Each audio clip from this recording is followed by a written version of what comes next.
মালদার ১২টি বিধানসভা আসনে কে কতটি আসন পাচ্ছে জানতে চান? নমস্কার, সালাম। আমি মোস্তাফিজুর রহমান, একজন পলিটিক্যাল স্ট্র্যাটেজিস্ট। মালদা যদি বলি এসসি রিজার্ভ সিট, মালদায় প্রায় ১৫,০০০ ভোট ব্যবধানে ২০২১-এ জয়ী হয়েছিলেন, প্লাস যেখানে ১৬,০০০ ভোট যে মাইনাস করা হয়েছিল, একটা নতুন আশা যে বিজেপির দিক থেকে কমফোর্টেবল সেই সিট, কিন্তু সুপ্রিম কোর্টের রায়ের পর এই সিটটা প্রায় ১৬,০০০ ভোট যদি দিতে পারে এবং তার সঙ্গে সঙ্গে সেখানে নির্দল প্রার্থী, বিজেপি থেকে বেরিয়ে আসা নির্দল প্রার্থী, সেখানে ভোট কিছু মাইনাস করার সম্ভাবনা দেখা দিচ্ছে।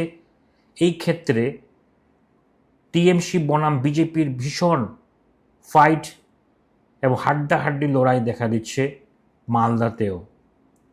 কে জয়ী হবে বলা অসম্ভব, কিন্তু কিছুটা এজ এখানে কিন্তু টিএমসিকেও দেখা দিচ্ছে। ওকে, আজকে এতটুকুই। আপনাকে এই সমীক্ষা দেখে কেমন লাগলো, ফল দেখে কেমন লাগলো, আপনারা অবশ্যই কমেন্টে জানাবেন এবং আপনাদেরও নিজের রায় অবশ্যই কমেন্টে জানাবেন যে এই ১২টি সিটে কে কোথায় জিতছে। আপনারা অবশ্যই নিজের নিজের মত জানাবেন। ওকে, নমস্কার।